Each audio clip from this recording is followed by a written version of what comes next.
Welcome back, everyone. Happy Monday. This is just another episode of the Just Noise podcast. Logan, how are you doing today, bud? Doing pretty good. How are you doing, man? Excellent, buddy. I'm very excited for our guest here today. He's a legend in the local scene. He's been fronting various projects since about 2004. He continually supports his local community with fundraiser events and collaborates with local metal artists such as Krampus Fest and Pits for the Pits. And welcome our man, Danny Shea. Danny, what's going on? How you doing? What's going on, guys? How you guys doing? Doing Great. great. Hell yeah. Yeah, did you want to take it for a minute? And did you have anything you wanted to talk about right out the gate, or do you want to just jump right into it, I guess? We can jump right in, dude. I'm All bad right. at just going off the cuff with Nope. stuff. I totally get that. Yeah, so I guess right out the gate, like kind of like what was your early life like? What made you like kind of lean towards like choosing music as something you wanted to do as like a hobby and something you enjoyed and early influences to like that pushed you to go that way? As long as I can remember, I've just always loved listening to music. I'd watch certain shows obviously on TV as a kid. Always be in my room with my boombox as a kid. I listened to every kind of music too. So even when I remember as far back as being like 5, 6 years old, my parents would have the big Friday night parties at our house all the time. And my parents were old hippie partier, type.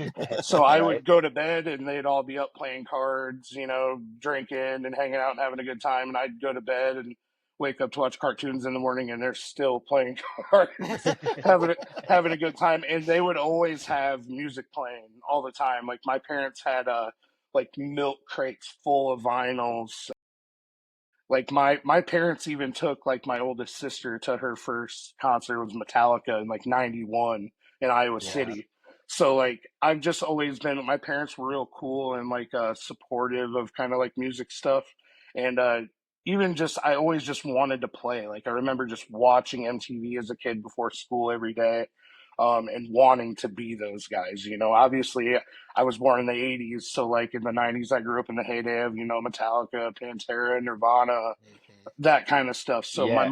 my mom even told me, she said as a little kid, I would you ever see those old giant kitchen utensils, fork and spoon that would like hang on the wall Hmm. and stuff? Huh? We had those, and I would steal one off of the wall, and my mom said she would catch me standing on the like a slide on our swing set in the backyard, acting like I was playing Like guitar, like guitar. singing to a crowd. And like I was the biggest Nirvana fan until I was like 10 years old. So like I just wanted to be like bands like that, Hmm. like um but just that's music's got me through so much. Like as a kid, I didn't have like the best upbringing all the time. Like my parents, like I said, were kind of wild when I was younger. So I would just shut the world out with whatever bad was going on or that was hard with music, and I'd just be in my room listening to music like all the time. And it just kind of progressed into, you know, eventually digging deeper into bands and stuff I liked, and eventually making my way into the local scene and going to shows as a young kid. So I Yeah. probably started going to shows around my area in, I believe the first show I went to in Waterloo was in '99. It was a local skate park show that had just, this Cedar Falls skate park had just opened up. And a kid I went to school with, and some other kids that I was friends with through the area, we all had friends in a couple of the bands playing. And like the first time I went, I was like, oh my God, I was like, I just knew it was something I really wanted to be a part of, and like, it was so easy to make friends with people that you didn't even know, you know. Right.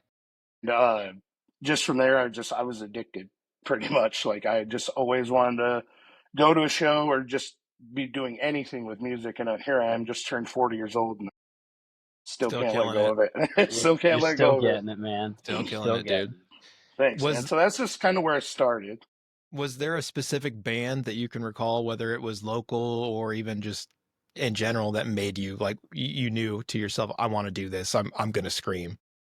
So there's quite a few. It's just like going to the shows made me want to do it, but there was one band in particular, of a local band. It was my friend John and Luke Sires. They're twins, and they were in a band called Infidus for a long time. They've had 100 different lineups and everything, but they were like the first like guys in a band that pretty much like befriended me, And so like just watching it. And dude, they put on such a crazy live show. For the longest time, they were just a three piece, and like their music wasn't super crazy technical or anything, obviously, but it's heavy, fast, and they like went fucking nuts on stage all the time. And I was just like, that's what I want to do. You know, like I want to do stuff like this. But like I dove into all kinds of stuff where I think a lot of kids these days are so fixated on one kind of music. Like it's almost like dirty if you're a death metal kid to like hardcore, and if you're a hardcore kid, you damn not better like the metal bands, Right. and like it's like I just loved anything. If it was fast and aggressive, I was about it. So but just John and Luke watching their early renditions of Infant Dust really kind of um made me want to kind of progress from just going to shows to wanting to play in a band. And just from watching them guys, and then like when I heard certain albums, I know it kind of like resonated in me. Like I can remember the first time I listened to Satisfactions of the Death of Desire by Hatebreed when I was in seventh grade. And I was like, that was like the first album that was like truly like hardcore that I listened Hmm. to. And I was like, this is a little different than like the more a little like down tuned, like double bass, like Right. I don't know, more like I don't want to say It brought radio more of friendly, that but punk element more into it. yeah, it wasn't as polished, and it Yeah. sounded the recording was a victory recording, so those back in the day sounded more like demo recordings. Hmm. So I was like infatuated with that when it came out. And like I can obviously remember the first time I heard the self-titled Slipknot album, I was like, I don't know. I've never been like I like when I'm like bothered or almost like frightened by something, and It that's made what you it feel made. something. And Yeah. it made me Yeah. feel that way, and I couldn't get enough of it. And then I Hmm. found out that like a bunch of my family were friends with like Corey's sister, and found out he was from Waterloo and all that stuff. And then it just made me like him even more because they're like, holy shit, these guys are from where we're from. We can do this too, like Yeah. it made you kind of believe in something, because I don't know. Corey said it back in the day too. We don't have shit here. We got skating rinks and graveyards. We don't have fucking skating rinks anymore, barely. Um, Right.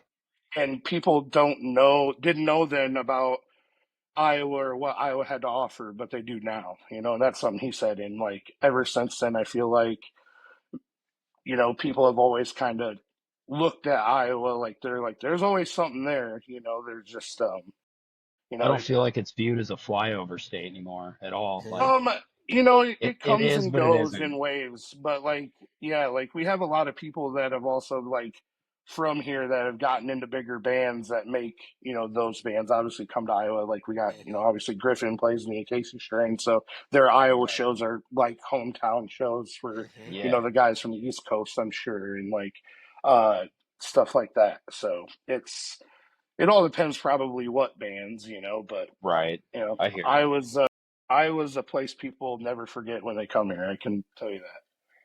Yeah. Oh, I was just gonna, I guess, what led you into like your first band? I guess, how did you meet guys that got you into that? And It was so the first band I actually played in was just kind of like some friends that kind of threw some stuff together. It was a bunch of kids I went to high school with that all ended up joining like the bigger local bands from around here. A couple of them went on to be in Infant Dust and from Citizen and stuff like that. But like it was me and Mitch Henson who was in Infant Dust and from Citizen, and then this Adam kid and this Mikey guy that were in other bands too, but just kind of like didn't do too much after that.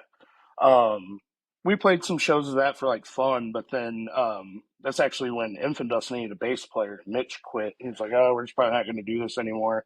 I'm going to go with these guys," and they're going on tour and all kinds of stuff. So, we all ended up doing other stuff. So we all just kind of cut our teeth in like fun bands starting, and then eventually got into bigger stuff. So it was really just knowing friends and like jamming at a friend's house in the basement. We put some songs together. We were in high school, so it was just probably not the coolest stuff, but it was enough to get out and play a few shows. And right. then Have fun I with. played a few shows, and then I actually kind of was doing touring with some other bands.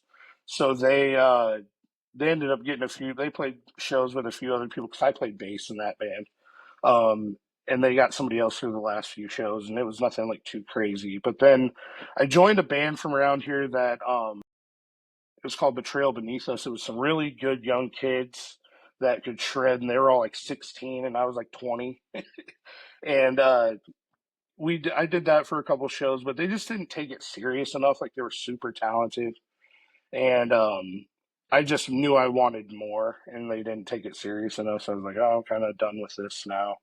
And then I just tried to progress until I could find a band with musicians that wanted to take stuff seriously because I was like really bent on getting out of here. Like I love Iowa, but I knew I wasn't like meant to be here all the time or forever, and I'm still here, but I got to luckily tour with a lot of bands over like 18 years, so it's like I was only here for a month or two at a time, and I'd be out with somebody else and stuff like that. That's really cool. Yeah, so it's like the first band I got in was just kind of like for fun, obviously, but and then like I said, it was just kind of I wanted to grow it from there, and I wanted to. Most people are like, once they join a band, they're like, "This is my band. I'm never leaving." And I was just like, "Well, if somebody bigger comes along, and you guys are, I feel like you should support if you get somebody that's offered to kind of jump to the next step.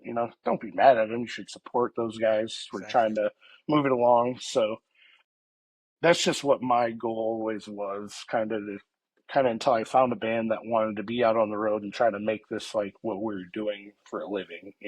Right. So yeah, you were doing a little tour in there, and then you moved on to your next project after that. How long you were in? You said Betrayal Beneath Us. How long were you with them? Not very long, probably like 6 months to a year or something like that. That was so long ago already. It's hard to remember sometimes. Really, all of the bands I was in until I was in Age of Discord were kind of just like pop-ins kind of thing. Hmm. Those guys had been doing shows for a long time already. By the time I joined, probably like 5 years or something like that. There's some real like OG dudes, and it was more like a thrash metalcore feel kind of band. And we played a lot of good shows. Those guys are still really good friends of mine. And then New Year's Eve 2006, we're all hanging out. From Citizen had already broken up from their first lineup, and then me and Joe, the drummer, and I think the other vocalist, original vocalist Luke, were all hanging out on New Year's Eve, and Joe's like, "I want to get the band back together, but I think we want to have you do vocals too with us." And I think it'd be cool to do like a Despised Icon kind of thing because the older stuff, Prelude to Terror, was more like it was like a metalcore album, but it was a little more hardcore oriented. I feel like it was more like on the lines. I'd say I don't know, more like not as southerny, but like A Life Once Lost meets like early Acacia Strain, and stuff like that. But uh, they wanted to take it a little more like deathcore ish kind of. And so we kind of started getting the lineup together, and we're like, all right, so like New Year's Eve of '06, we're like, we're going to reassemble this and get it back going again. And that's kind of where that part started. And then it was like, from there on, I was like, I'm not going to quit doing anything until I'm in a band on tour all the time or working for one or whatever. So Right. that's where that kind of started. That was a really good band to get the fire lit, in my opinion, because all those tracks that you showed us that came after Prelude to Terror that you were on, like you said, yeah, it kind of had a Despised Icon feel. It had an early like As Blood Runs Black feel. The breakdowns Yeah, were we always used really, to hear really tight, and dude, it was just so good. Yeah, excellent. we always used to hear like the As Blood Runs Black Through the Eyes of the Dead kind of Hmm. comparison here and there, stuff like that. And like Cheney said, when they kind of asked me to be a part of the band, I was like, yes, this is it. Like Right. to kind of piggyback of what she said, like so obviously we both kind of felt the same way. So like we recorded that demo with the songs I showed you. So that was actually before Brophy even joined the band. He was in Infidus at the time actually. And so Mitch, my buddy from my first band, was playing guitar with us with one of the guitar players from the old lineup, and a buddy of ours, Eric, was playing bass. He was in a hardcore band called Take Control for a while. And so we had that lineup for about probably 2 years. We did like probably 4 tours, I think. And then Eric ended up leaving, and there was this local band called Before the Gallows, which was like Blaine Spears. He was the original vocalist of Stand United before like Jordan Griner and all those guys were kind of in the band. Blaine actually quit like right when they got signed by Eulogy. Eulogy, Yeah. yeah. So like Yeah. that's when Jordan he was playing guitar for a while, and then he went back to vocals, I believe. But anywho, so we did some touring and stuff then, and then Infant Dust actually had broke up by the time we were ready to play shows. Um, like coming back after we had practiced for a while and got our lineup kind of solidified. And then Infant Dust broke up. Mitch wanted to leave, so then we got Brophy. Um, and Chris joined the band then, and then so it was kind of that lineup for. Luke ended up leaving too, so then I was just the lone vocalist from like I think it's like late '07, early '08 until I ended up exiting the band. So we did a lot. We recorded those other demo songs I showed you. Those are the same songs Cheney's on as well. And, you know, we did some stuff there. Played a lot of sick shows all over the place. We booked our own tours, like pretty much me and Chris booked everything. You know, we had played all the way out to California and all over the Midwest and in the South. We didn't get out east too much, but um, we actually had done so well that Guy, the singer for the Red Chord, Lord. he Black Market ran Activities, Black Market shout out. Activities. So yeah, they had hit us up and was like, "Hey, we really like what you guys are doing. We see you Dude, guys are that's doing so this shit all cool. by yourself." I was like, "No fucking way," That's you crazy, know. dude.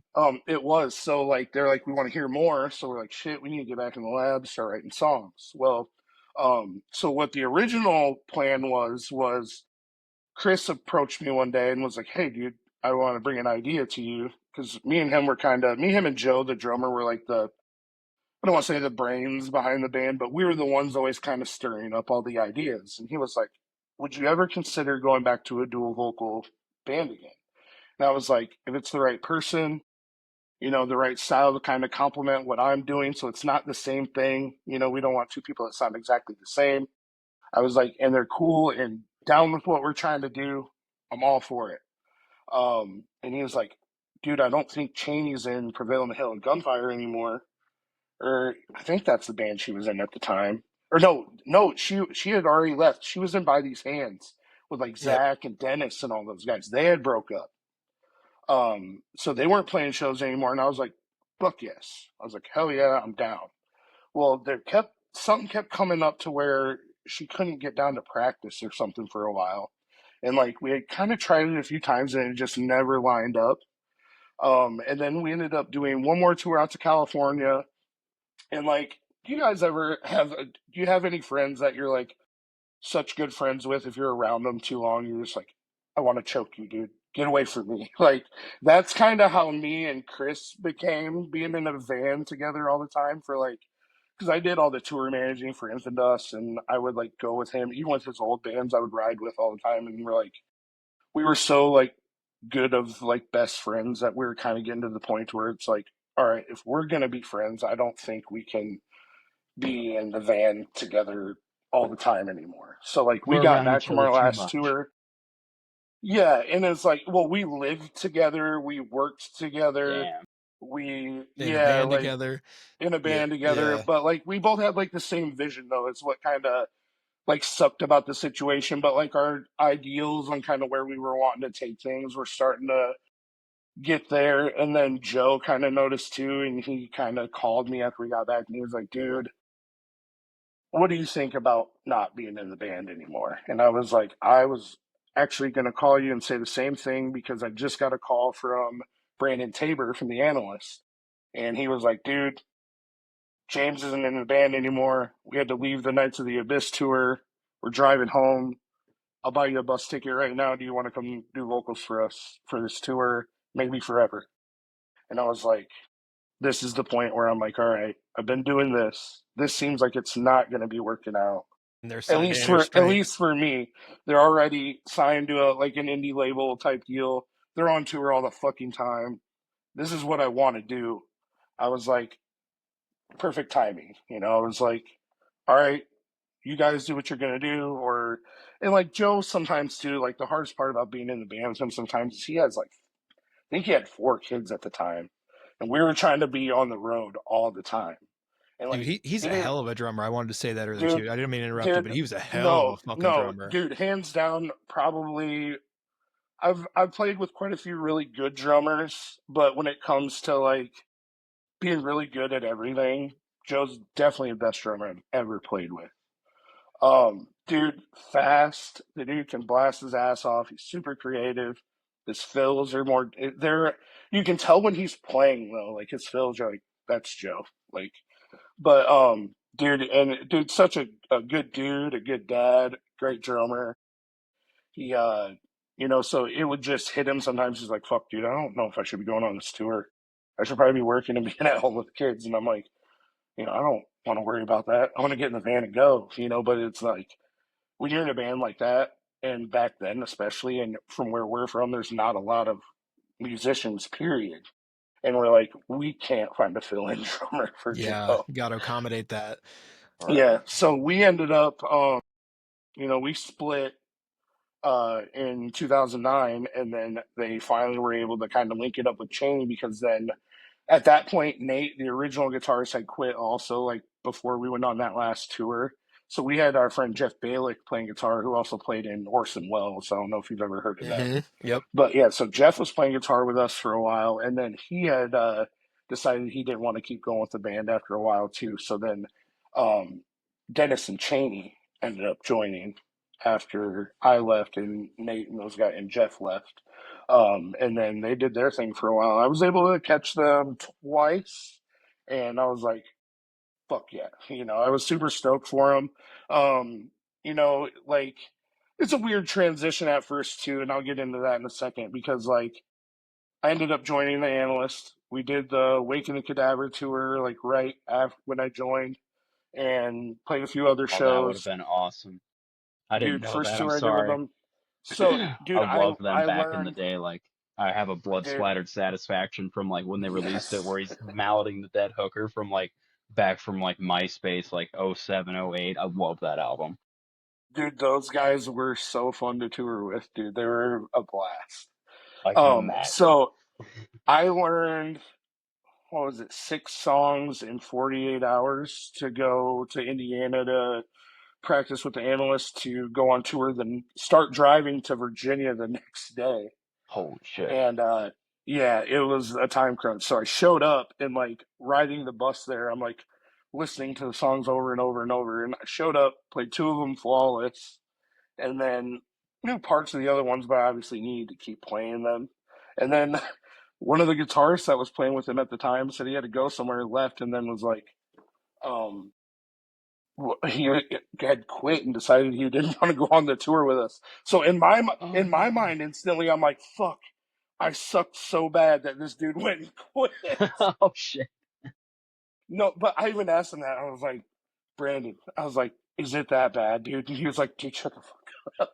Like he was like, no, Disha, you're good, bro. He was like, he was kind of on the fence anyway about quitting, but that was like something to walk into, That was his like I learned Irish all these goodbye. songs. I'm out. Yeah, learned all these songs to show up. And that dude was in a dope band too. His name was Paul. He was in a band called The Burial from Indiana. Um, so shout out to those guys for being dope. But Yeah.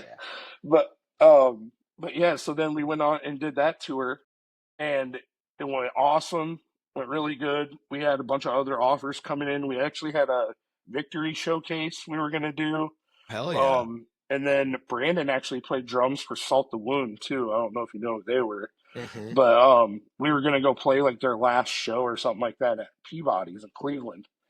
And they were also in a pop, so the dudes from the Analyst, the guitar, basically all of them, they were in a pop punk band too called Believe You Me. And they all went out to their guitarist like beach house or something like that, hanging out one night. Our guitarist Alex was climbing the ladder to go to the top. He fell off and shattered both of his arms and Oh couldn't play no. guitar for a few years. So Oh, I bro. just quit. I just quit my band at home to go do this, and Now it's gone. And I'm like, Shit. so I'm like going home and sitting there for like 2 weeks. I'm like, all right, I wonder if I call these guys and wonder if they'll let me back in the band. So Right. I get they were getting ready to go on a tour, and actually they were getting ready to go on a tour with Reading as Medea.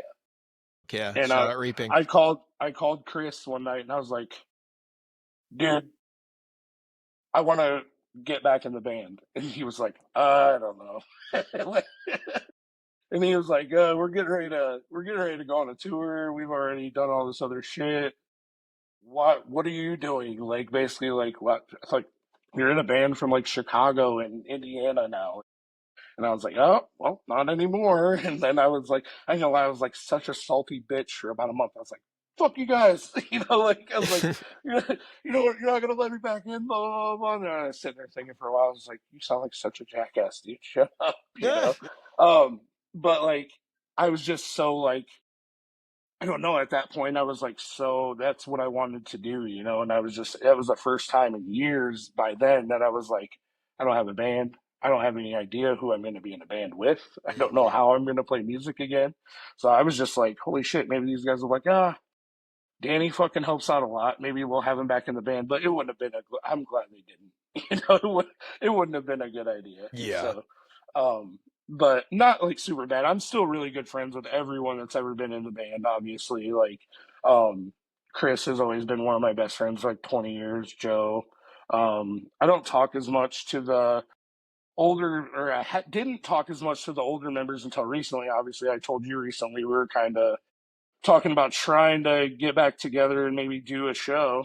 Um, That would be but cool. well, we kind of got a few practices rolling with the guys, and then one of the members had a family member pass away, and it's just been kind of really hard Yeah. to deal with and stuff like that. And a few other members got some other kind of obligations by now going on that it's kind of on the back burner for a little bit now. We're hoping to do something this year. We're still kind of keeping it open and hoping we can maybe do it. But if not, it's whatever. It's cool. Um, just really been cool to jam them songs one more time. That band, SETS and Hardship are definitely my two, and that's with all this, like, due respect to everyone I've ever played with, any group I've been a part of, including the one I'm in now. Like, I play in a band with a bunch of dope dudes now, so it's awesome. But like, those bands have meant the most to me in like my musical career or whatever. Just getting going, and finally being able to get out on the road and do some stuff with the band. Obviously, I cut my teeth doing that with FCTS, so I like had a lot of firsts with them. So that's stuff you're obviously never gonna forget. And then hardship, like I said, I kind of had a rough upbringing when I was younger, so I finally got to talk about a lot of things I always wanted to talk about and write about in songs. In that band, just like childhood trauma, abuse, just stuff like that. I've been through. I'm not trying to have a woe is me moment and all, but I've been through No, a lot you're of good. shit that I don't wish on anybody. I've lost a lot shit ton of people I care about. Literally had somebody I love or care about die on me every year since like '98, like with an exception here and there. Like good friends, family members, like. It's kind of been like a blessing and a curse being like in a band and stuff like that because you make friends with people everywhere. And just then when you lose people, it's really rough. And it's like it's weighed on me pretty heavy. I have like PTSD and reoccurring major depression and stuff just from all the shit that's hit me in life, and um in hardship I really got to write a lot about that. Like my dad was in prison almost my whole life.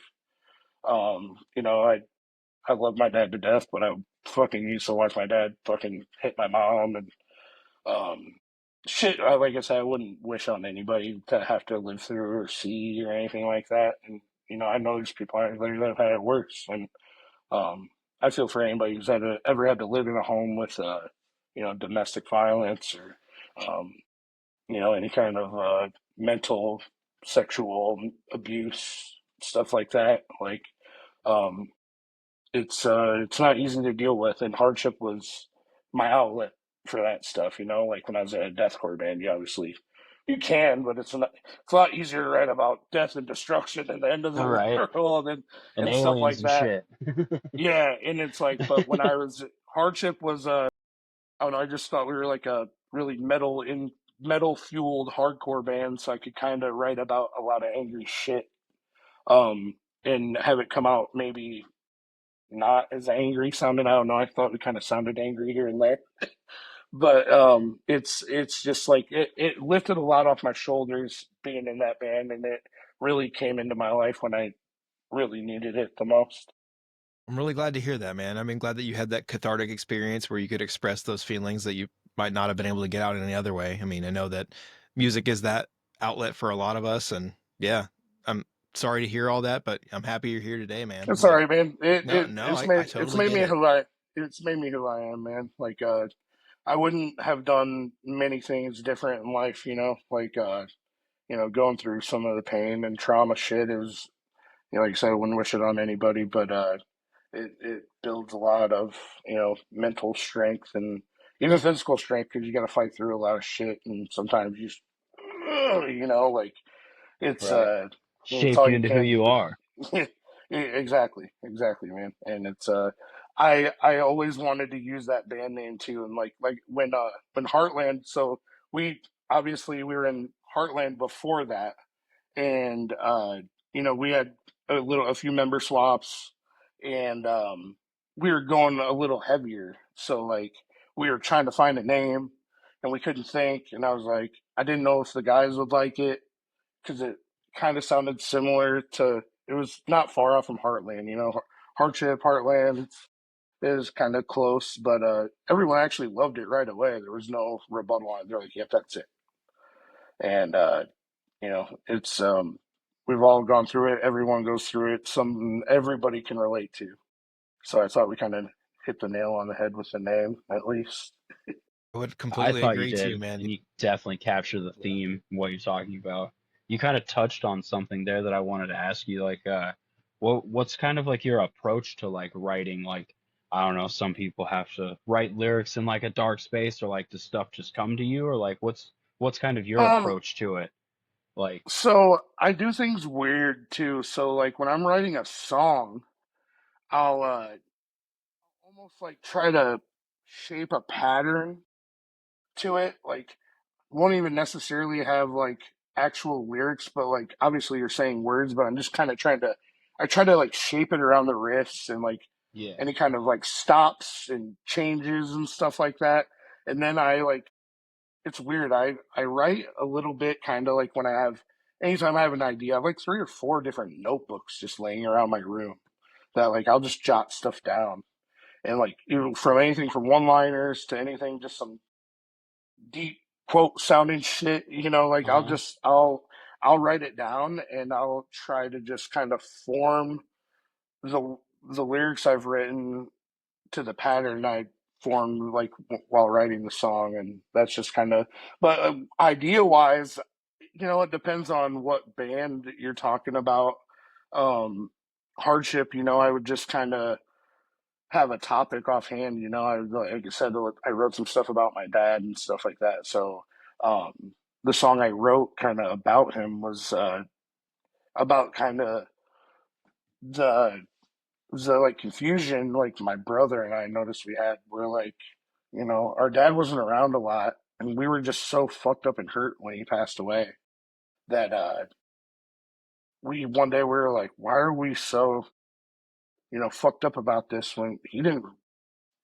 I know my dad loved us, but it was a weird feeling because I'm like, dude, he never gave a shit enough to, choose us over, the drugs and other bullshit that he did, a lot. Like, my dad was a good guy, but he wasn't a great father. He's the dad that's like the cool guy, he's more like your buddy. And I loved my dad, but he just chose a lot of things over us. And I was like, why are we so fucked up about this when he didn't give a shit enough half the time? So I wrote that song about him, and I named it 4820 after his year he was born and the year he died. And so I just think a little shit like that that kind of ties in to the topic I'm thinking of.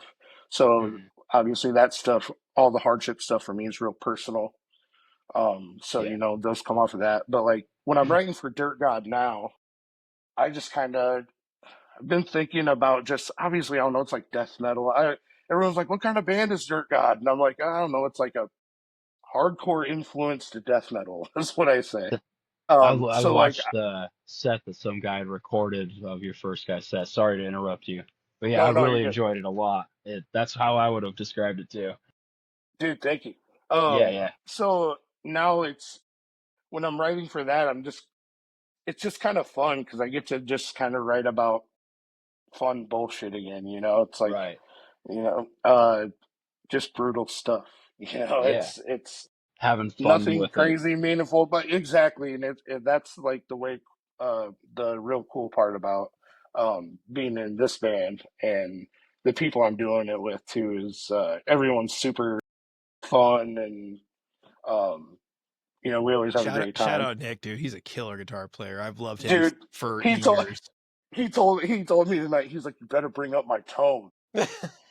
Shout out Mesa Cabs. Like, Yeah, yeah. no, Vader, no, dude. Oh, Vader now, Caps, Vader dude, Vader Caps. right Caps. now he is tripping if he's listening. Oh yeah, he can't listen yet, but I was gonna say he is a motherfucker in Vader cabs, dude. So he That's just great. bought a new Vader. He's got his fifth Vader cab the other day, and dude, it's got a different grill on it, and he bought it from an older guy. I was like, that cab looks like it's a classic rock cab compared to your other ones, and he was like, no, it don't. Are you getting mad, bro? You don't Like, know what you're talking about, bro. yeah, no, No, it that ain't. This is the Carnage series. This ain't classic rock, bro. But dude, no, he's like, he's super stoked because he just got a bunch of gear now to where he's running like basically two rigs for himself. So he's got his iconic 5150 and his Vader over here, and his 5153 and his other Vader cab over here, and he's like, my tone about to be unmatched, bro. He's like, then he was joking around. This is he's a a big joke, madman. obviously. He said, I'm out here trying to keep the tube heads alive with all these digital kids. Like, I was like, yeah, you are. You're Hey, I'm a doing it, tube bro. head guy through and through. I'm a tube head Oh person yeah, all day.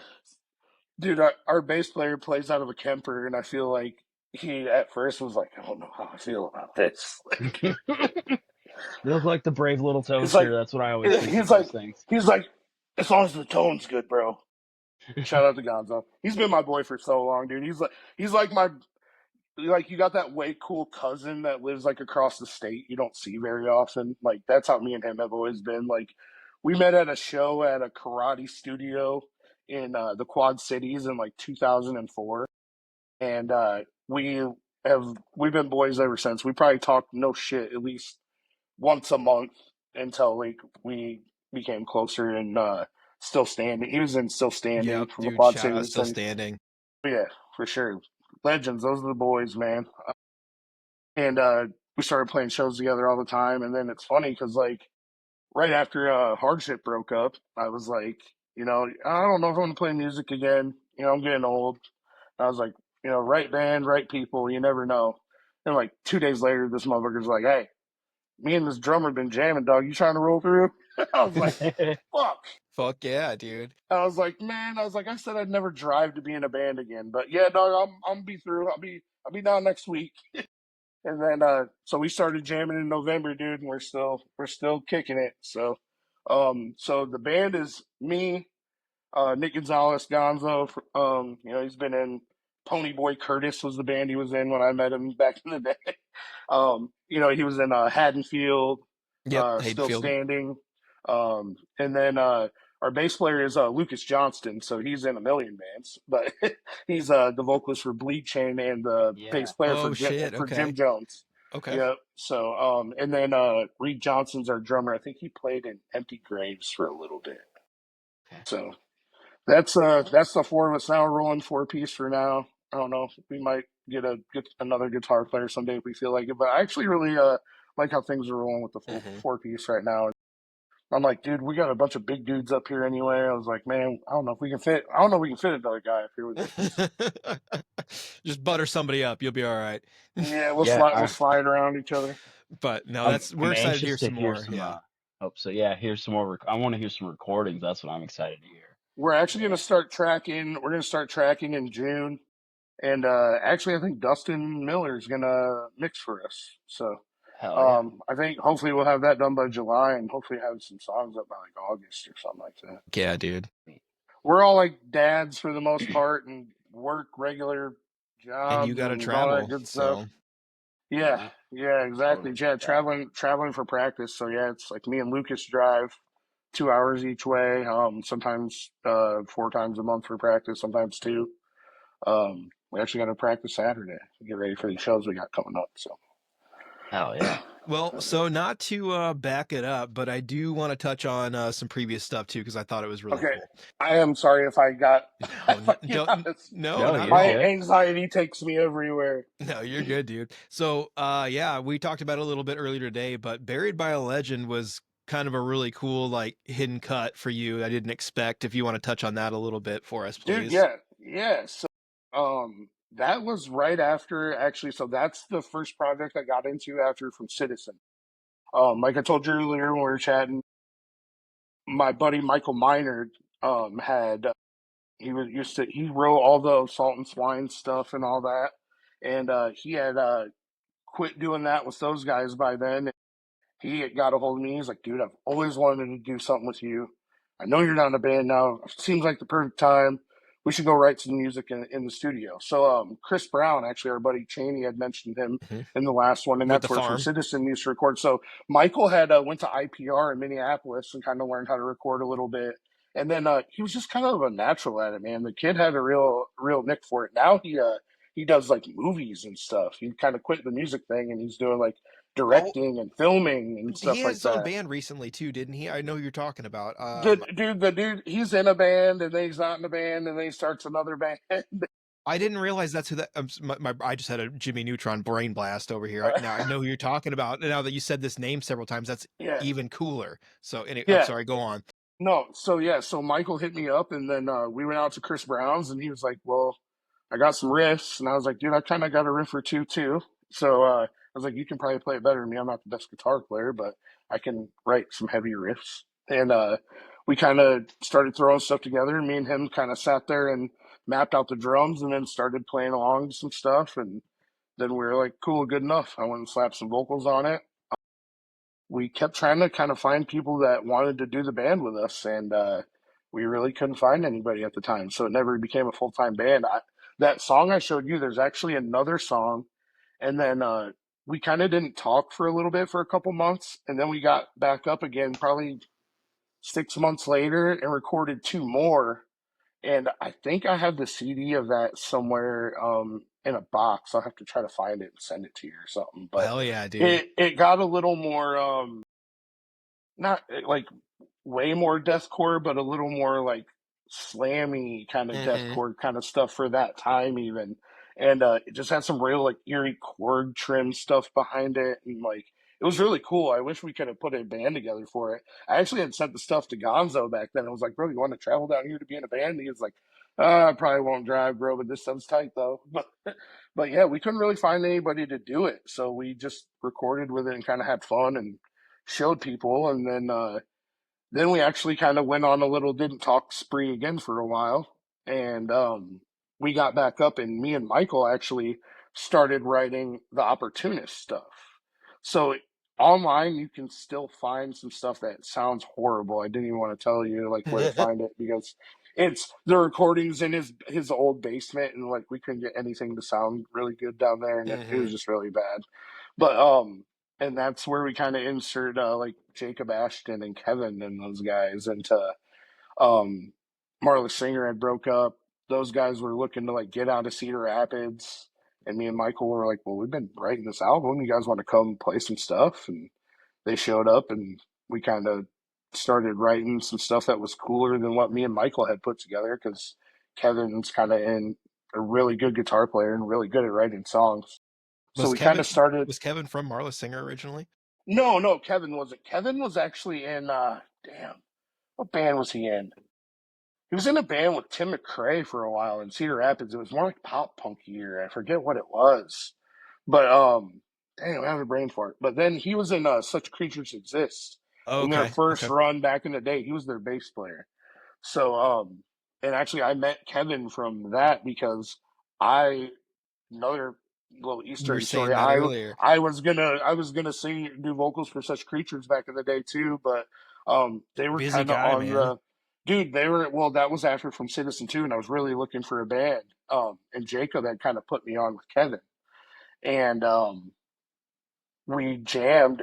And shout out to Steve Eastman because he's a lot better now. He can play the whole set without slamming vodka and not finishing the song in practice.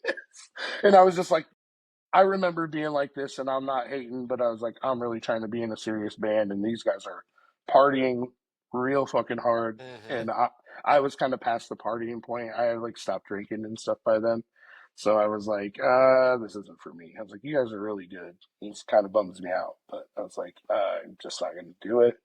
Uh, but then, yeah, Kevin and Jacob came, and we started writing opportunist stuff. So kind of did a few things with Michael. He's a super talented dude, man. Like he just seems to get kind of scattered and wants to start something else and do something else all the time. So I feel like that's kind of, I don't know, maybe that's just what a real creative person does all the time. I don't know, but like yeah, he's a dude. He's always had a knack for like recording, and he's always written like I've liked the stuff he's written for the most part.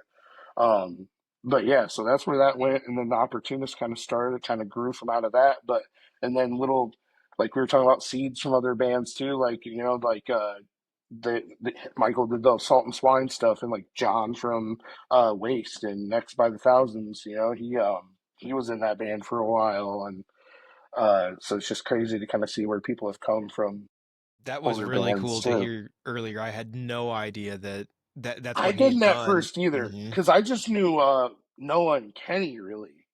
But yeah, and then John was like, dude, I remember talking to you on the phone about like going on tour and tour managing for us on the I forgot what tour they were going on. I really wanted to go, and I had messaged him. I was like, look, I know the dude that helped you guys write this stuff. I'm trying to go on tour with you guys.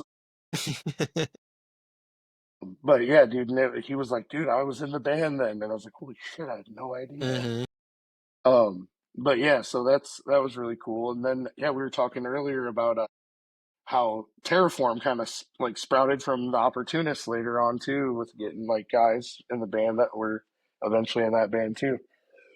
Yeah, it's super cool just how it went from kind of like pressing forward to a couple of those members joining you, whether they were part of the crew or they were in the band between Josh and Nick, and then Yeah.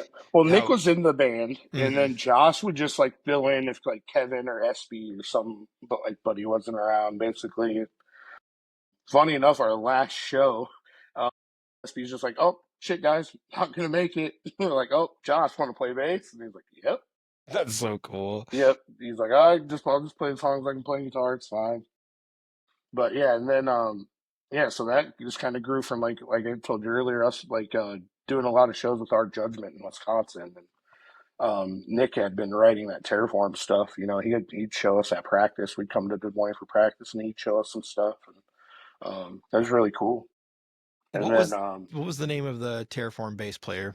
Um, Cade? they had a few. So, I've um, only ever seen well, them with Dakota Testa, I guess. yeah. That's the So only person I've ever Dakota, seen playing Dakota was bass. yeah. Well, Most Man, he's Dakota a was recent, definitely mercenary. later, but yeah. they had one of the guys from I think Josh was going to school with him in Nashville or Memphis or wherever he was going to school at in Tennessee. I'm pretty sure they had a guy playing bass and a guy playing guitar that were like living or friends with him down there for a while. But yeah, and then it was crazy to watch the evolution too, because like the Terraform stuff in the beginning was progressive, but it had a little more of like a melodic metalcore edge to it a little bit, and then kind of going into like the craziness Josh made it Yeah, and now into. they are So, just like all Central City, dude. It oh is yeah, so good. Yeah. yeah. So, I Josh, if you're miss listening, that. man, we need some more Terraform, buddy, Oh wait, but yeah, dude, I miss those guys. But now they're kind of doing their thing in our common collapse now, and and Reflections. it's amazing. Yeah, that Yeah. too. Yep, Mhm. yep, yep. Josh playing with Reflections. Carlos did some tour drumming with those guys. I actually just talked to Los the other day. Shout out Carlos. Yeah, he's out there with Dustin, and they're touring with the guy from Veil of Maya, right? Or at least Yeah, playing with yeah. him. Hmm. Siphon, I think is what it's called. Yeah. Yeah. Yep. That Yep. shit's cool, Him, man. Lucas, and all those guys. Yeah. Yeah. That stuff's super good. I remember when they were. I think we were on one of the tours. I think it was. It was maybe it was, yeah, BTT, Terraform, and like Earth Groans or something like that. They were just like. Lucas had come out to some of the shows with us and rode with us actually. I think they were just kind of starting to talk about doing that stuff. Or I think he had already had stuff together and was trying to find guys for it, Hmm. maybe, or something like that. So yeah, yeah, those guys are all super talented and super good dudes, man. I love all those guys. They're all really good friends, man. Shout out to Terry's, all those dudes. Oh, I oh, wanted to say one thing that was really kind of cool when we were looking back into some stuff right around this opportunist time. I know you had a big run, you were touring all over the place.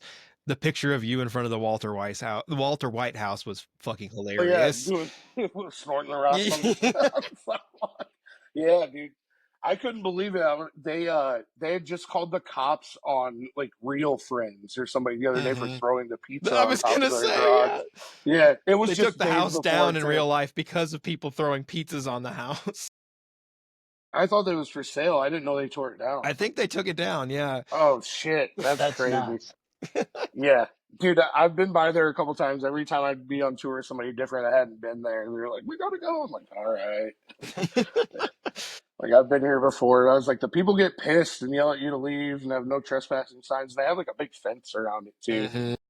But yeah, So jumping forward a little bit more, I thought this was a really cool connection. We did talk about it a little bit too. So we talked about Heartland earlier and then moving into Hardship, but um, I've known those guys for a long time. It's really funny because I don't really know Greg myself very much, but I've had odd connections with him throughout my whole life. I was in high school. I was in one of my first bands with this dude named Patrick Rush. He worked at Burger King on the South Side, and he worked with this guy named Greg Keegler. oh And man, he was always just like, dude, he's so good, man. He writes these Amir riffs, and I never met him. I just like I jammed with him and this other guy named Nick Babcock, and they always talked about Greg being cool and a really good guitar player.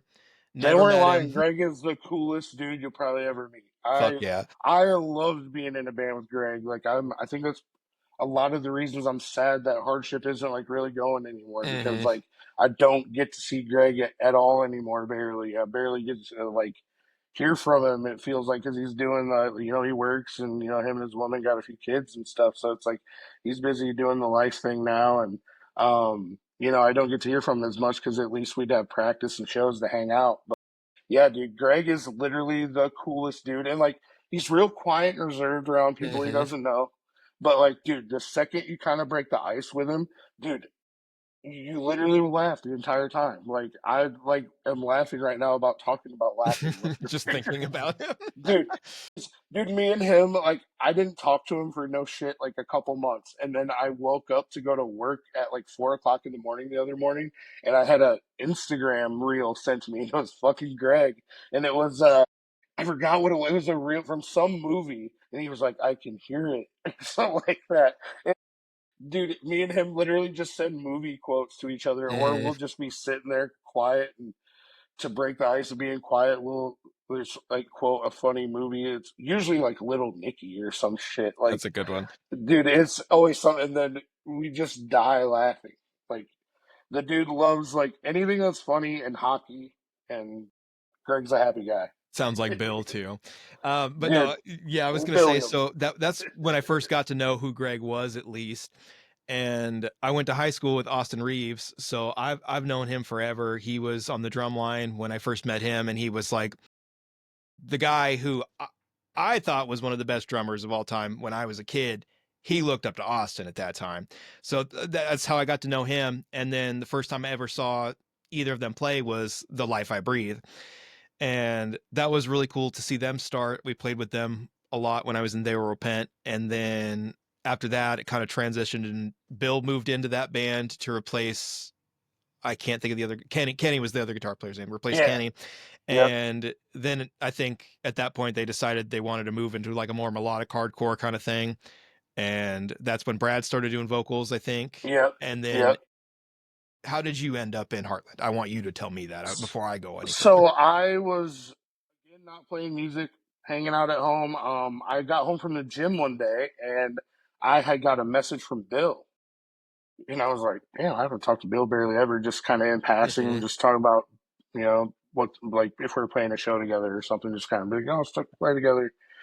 He was like, dude, I got a question for you. And I was like, oh, what's up? And he was like, how'd you feel about playing in a band with us? And I was like, who's us? And he told me. And I was like, he's like, Brad's wanting to move to bass, doesn't really want to do vocals anymore. And I was like, well, at the time, I actually didn't have a driver's license. So I was like, dude, I would love to, but I don't have a way to get to and from Des Moines. I get my license back in like 2 months. And he was like, for those 2 months, I'll come get you and bring you home. And I was like, are you fucking serious, bro? I was like, you guys, Damn, bro. for me? Mhm. You want me in your band that bad that you're going to drive 4 hours? I was like, yeah, at least got to let me pay for gas. He's like, if you want to, man. If not, no big deal. I was like, Damn, dude. That all made you an right, offer you could not refuse. dude. So I thought, he'd think about it in a few days after I agreed, and he would kind of be like, "Fuck that." I'm not driving to fucking Yep. Waterloo to pick this, 32-year-old man up to bring him to band practice. But dude, sure enough, that poor, hey man, you be ready to go tomorrow? I'm like, yeah, dude, if you're really coming, if you're not, just let me know. And he was like, oh no, I'll be there. And like, he hits me up, and at like 1 o'clock, he's like, hey dude, I'm on my way. I was like, all right. you know.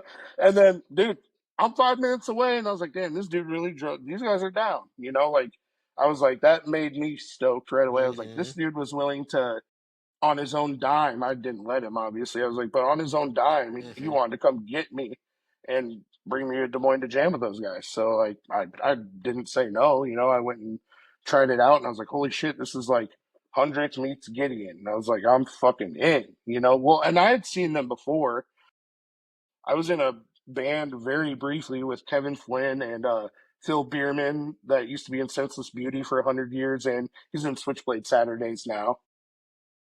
So we were in a band called Moving On for a little bit with this Mikey dude that played drums, and actually Elliot who plays guitar in Dream Thief. So it was like us, me, Kevin, uh, Elliot, Mikey, and Phil, and we played. It was kind of like Norma Jean. It was like had a lot of melody, but was kind of crazy with the murder chord stuff and stuff like that. We only played one show, but oh my god, I just Logan did this last week. I saw you. I lost my train of thought. Where was I going with Yep. it? What were we just talking about? You were um, talking about the band you were in that sounded like Norma Jean, Murder Chord. You were Yeah, trying to but get. before we that, were talking about Heartland. We were talking about oh, yep, Heartland, yeah. yep. So they played that show with us, and I remember being like, "Holy shit! Like these guys are really good." I was like, "This is like kind of." They didn't really sound like any of the other bands around at the time, No, not at all. Like they were kind of definitely killing the melodic hardcore style, like I said, like the 100th Gideon type stuff. And I was super stoked that they were like going to be playing shows. That was the first time I seen them or I'd even heard of them. And yeah, so when they asked me to jam, I obviously did.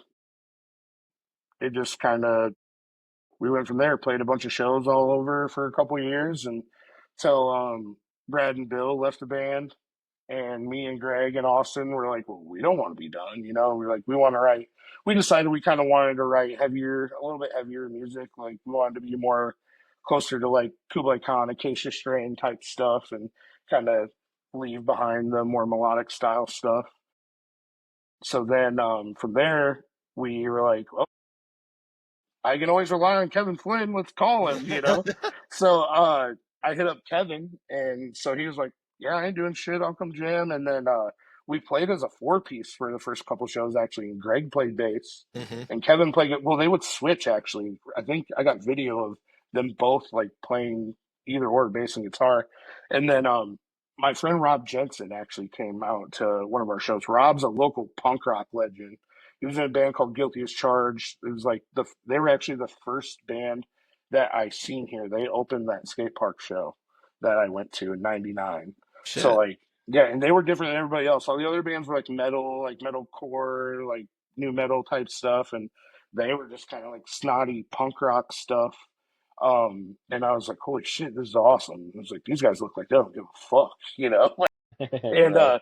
dude, they didn't. They were like very like brash and like cool. SLC Did punk guys. did dude, didn't take no shit from nobody. And I was like, these are my people, like, and Rob actually came up to me and he was like, you guys always going to be a four piece? And I was like, I don't know, maybe. He was like, no, you're not, because I'm going to play bass for this band. And I was like, oh, you want to play with us? I was like, you're like a punk rock dude. He was like, this sounds like a punk band, but like tuned lower. He was like, I can get with this. He was like, I want to play bass in this band. He's like, well, I'm Yeah. not really asking. He's like, I'm telling you. And I was like, all right.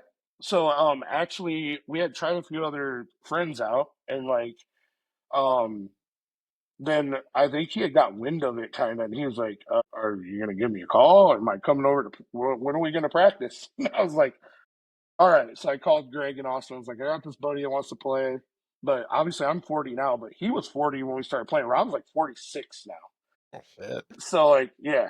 And he still plays music too. He plays he just started a new band with a couple friends. Very cool. Yeah, so he's still at it, almost 50 years old, still playing like it's like punk stuff. So, but he ended up joining and playing with us, and he played with us all the way up until our he played our first show back after COVID, and he found out he was having a kid at like 40 something years old. So he was like, I am not going to play music anymore for a while, and so he quit, and then we ended up getting Donald Haldmeyer, a friend of ours, to play bass. And we've cycled out guitarists. Kevin played with us for a while, and then our friend Cody White played with us for a while, who was another dude that's super talented that I wish would fucking could probably play in any band. And dude's got riffs for days. Like he's probably got my favorite riffs that are not in like a big band. Like the dude, like everything he's ever written, I've been like, where do you just come up with the perfect stuff I want to hear? Like when we were writing our second EP, he would just like one time we literally me and Rob left to get her. I think me and Rob left to get food, and we came back, and Cody, Greg, and Austin had written like a full song while we were gone for like a half an hour. He's like, "Oh, Cody wrote these two riffs. I wrote these two riffs. We slapped them together, and now we have this." And I was like, "Holy shit, this is awesome!" And then Cody ended up they were getting ready to like move, thinking about moving to Colorado and stuff, which they didn't end up doing right away.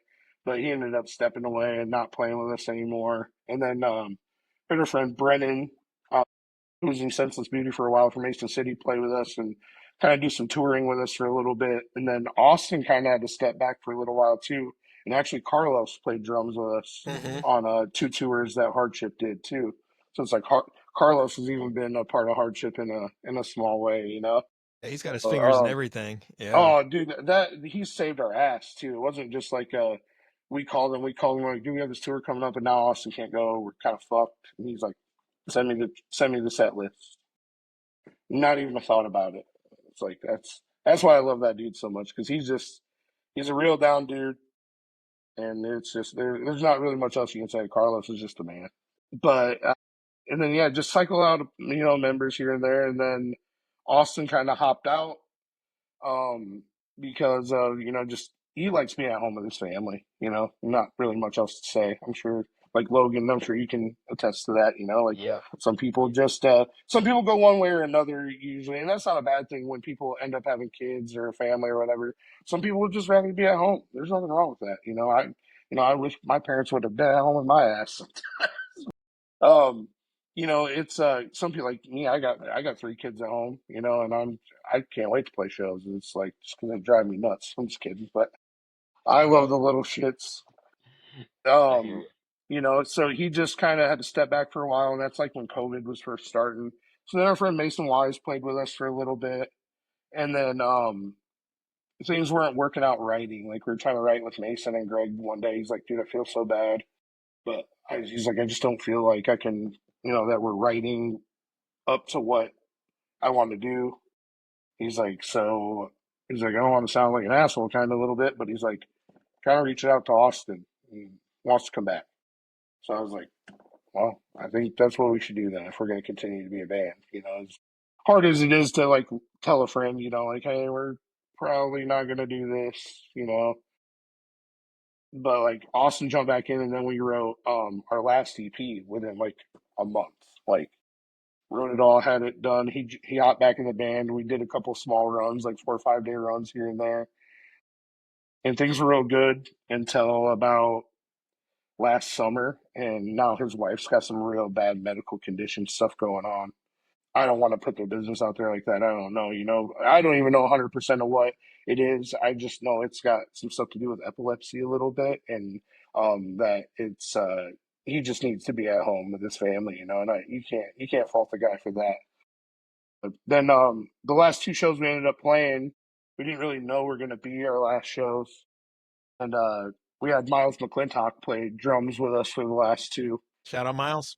Yeah, shout out Love the Miles, dude. and for sure, and he played drums in the Opportunists as well.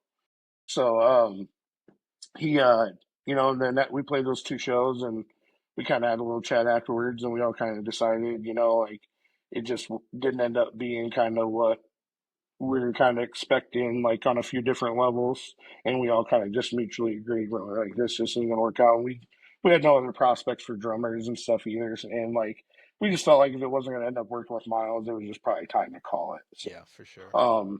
it is pending, how these things. Austin and his family got a big operation coming up this week, so shout out to them, and thoughts out to the Good Reeves vibes. Good family. vibes. Good vibes to the Reeves family for hope everything goes good for Franny and stuff like that. Obviously I got much love for those guys. They opened their house to our loud practicing every week for 8 years. So I obviously always hope the best for those guys. I love them. But pending things go good, um, we're going to be able to actually pick up practicing again for a little while, and we're going to try to put on two more last Hardship shows, how they should be done with like our main kind of core last lineup, um, which would be like me, Austin, Greg, Josh Lester, and Donald Haldmeyer.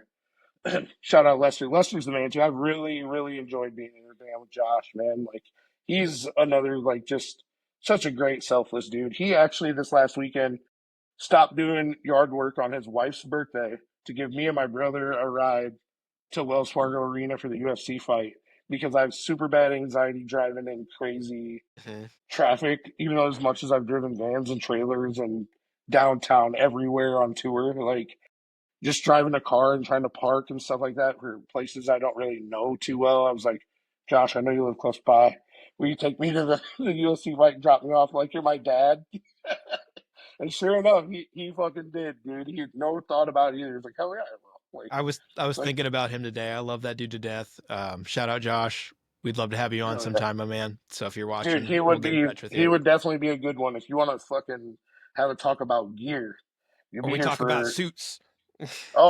suits and gear. I think Josh should just be like a suit gear model. He should just dress really nice and stand next to And he's amps and just got all of cabs. his amps in the background. Yeah. Amps, cabs, and Halberstadt's thousand response to that guitars. shit. Yeah, dude. But I really, really thoroughly enjoyed being in a band with Josh, dude. He's got mad riffs too.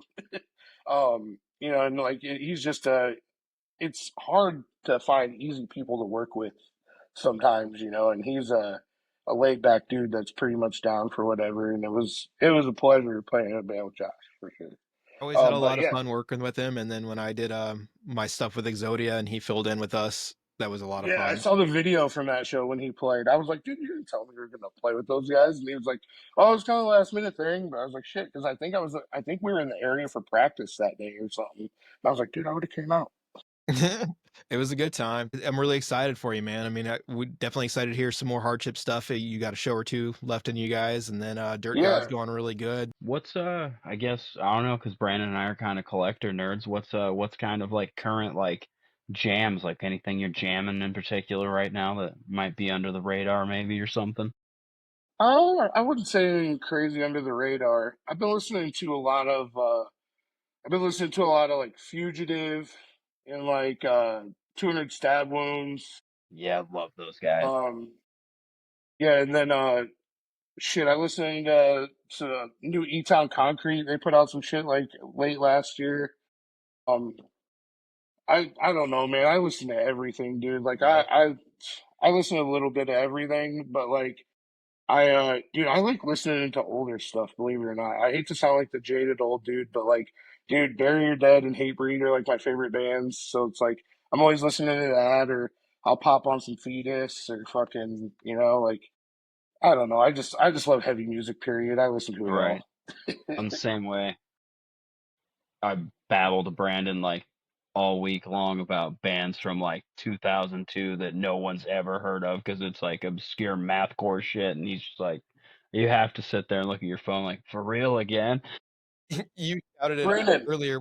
I You were talking about black market activities, and we have been nerding out super hard going through that whole early catalog lately. oh yeah, Wax Vessel has already gone through, and they've you know cherry picked all the really good releases. But dude, we're finding stuff that we'd never heard of. Like Yeah. Found Dead Hanging is so good. Hmm. yeah, dude. I'd They're on like the never New heard England of them Metal Hardcore before. Fest DVD. Yeah, like dude, I found a lot of those bands I Dead Will listened to for like, Rise. Yeah. dude, like the Into the that stuff and Beehive, like I found Trust them the Kill other day. demos.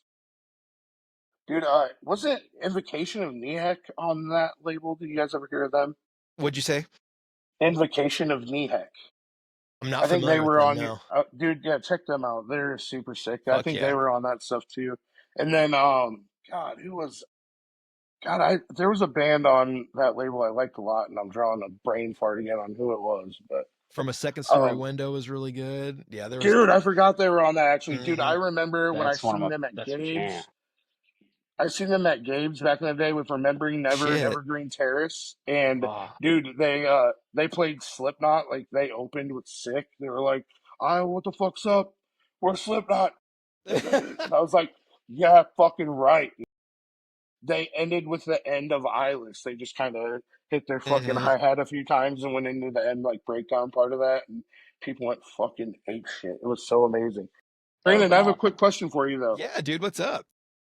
When did me and you actually meet? Was it when I booked They Will Repay at the Great American Bash? You, yeah, that's something I actually meant to bring up earlier, and we kind of Dude, glossed over it. I was trying to think. I was like, dude, I was like, I cannot remember when or where me and Brandon actually met. And I was sitting there thinking, I was like, wait a minute. I was like, no, it had to be Great American Bash because I think that's when I met like you and all of those guys that day. I Because wasn't. Jacob helped me book that.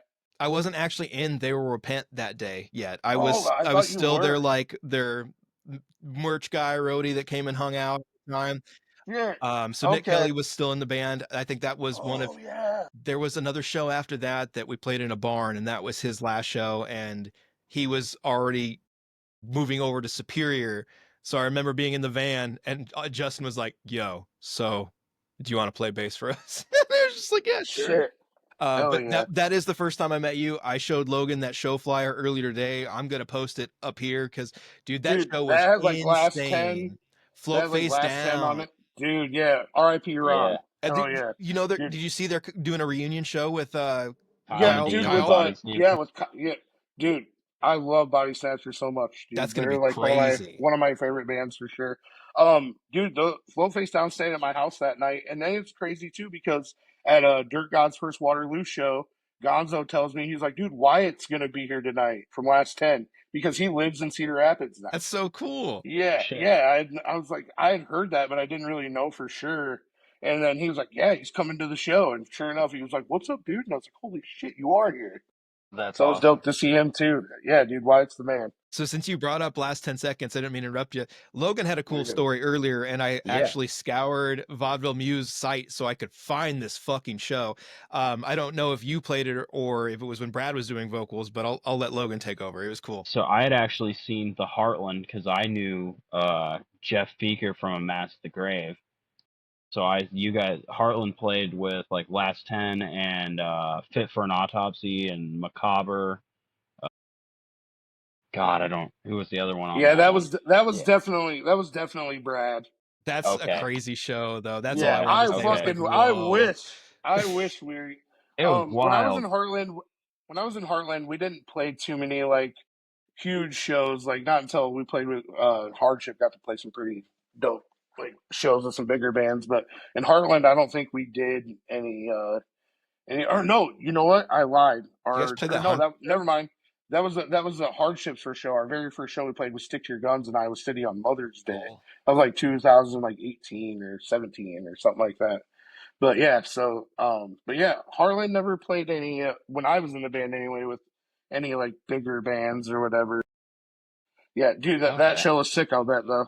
That show was Oh, Yeah, nuts. yeah. I'll bet. it looked crazy. I couldn't find a flyer, so that's why I was like, dude, I gotta fucking find this. It was driving me nuts. So Dude, I Yeah. and R.I.P. Vaudeville Muse, man. I had a lot of memories Yeah. there. Some of the biggest shows from Citizen ever played were at the Vaudeville Muse, dude, and like those are definitely some of the, dude. I remember playing with Origin and like fucking God, what band were all those guys in? It was like members of like fucking God damn it. Why do I forget all these band names? It was fucking Too Lebo and all them many. guys. It was like members of like Reality's Flaw and like Kill Pact and all them guys. Um, God, why am I Fatal fucking Flaw? forgetting? No. No, no, no, no. God damn it! God, it's killing me now. It's You're gonna gonna, remember as soon as we're off tonight. dude. As soon as Yeah. we're done, yeah. Yep. But hell yeah, man. Well, So anyway, man, it's been great talking with you, dude.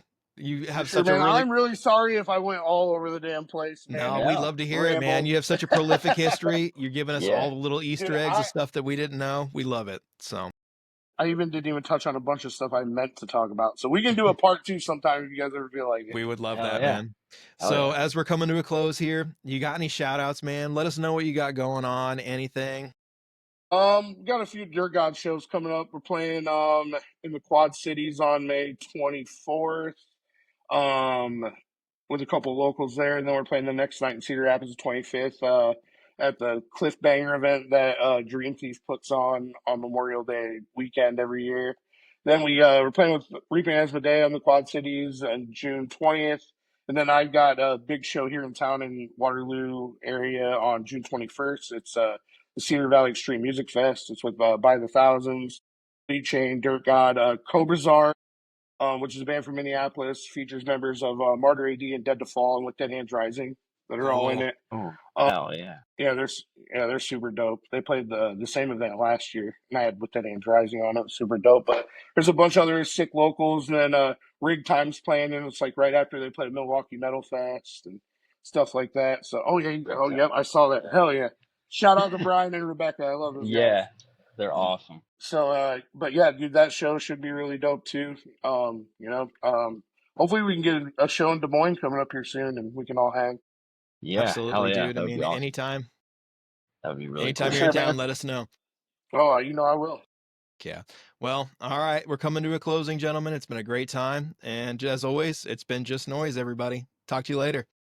All right, man. Thanks for having me.